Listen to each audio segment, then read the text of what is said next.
स्वागत है दोस्तों आप सभी को टिकराज यूट्यूब चैनल पर। आज के इस वीडियो में मैं आपको बताऊंगा कि कैसे आप अपने Redmi 5 Plus या फिर किसी भी Redmi मोबाइल में अपने कैमरा को आप कैसे सेटिंग को रीसेट कर सकते हो।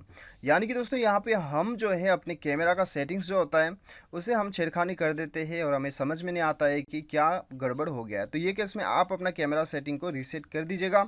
क्या होता है कि उसके बाद में आपका कैमरा का प्रॉब्लम सारा सॉल्व हो जाता है। तो दोस्तों यहाँ पे क्या करना होगा, दो तरीका मैं आपको बताऊंगा, ठीक है। सबसे पहले तो आप अपना कैमरा को खोल लीजिए। उसके बाद में सबसे ऊपर राइट साइड में आपको साइड बार पे क्लिक करना है। उसके बाद में सेटिंग्स पे जाना है और एकदम नीचे आपको यहाँ पे रीस्टोर डिफ़ॉल्ट सेटिंग आपको दिखाई देगा। यहाँ पे क्लिक करना है, ओके कर देना है। आपका कैमरा जो कंपनी से सेटिंग आता है उसी में आपका यहाँ पे सेटअप हो जाएगा। तो यदि आपको ये ऑप्शन यहाँ पे शो नहीं हो रहा है तब आपको क्या करना है, कहाँ पे जाके करना है, सेटिंग्स पे जाना है आपको।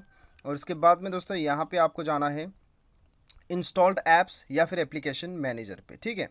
उसके बाद में दोस्तों यहाँ पे आपको कैमरा ढूंढना है। सबसे ऊपर कैमरा है यहाँ पे। उसके बाद में यहाँ पे दोस्तों आपको क्या करना है, आपको सबसे पहले तो स्टोरेज पे जाना है, ठीक है। स्टोरेज पे जाने के बाद में क्लियर डाटा का ऑप्शन आपको शो करेगा, ठीक है। बेसिकली मेरा मोबाइल में यहीं पे मुझे शो कर रहा है। सबसे पहले आपको फोर्स स्टॉप कर देना है। उसके बाद में क्लियर डाटा पे क्लिक करना है, क्लियर ऑल डाटा कर देना है।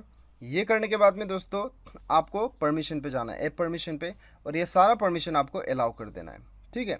उसके बाद में दोस्तों जाके आपका जो कैमरा है वो रीसेट हो जाएगा यहीं से, ठीक है। सेटिंग्स पे आपका कैमरा पे नहीं जाके आप यहीं से कर सकते हैं ऐप मैनेजमेंट से। उम्मीद करता हूँ वीडियो पसंद आएगा। Thanks for watching.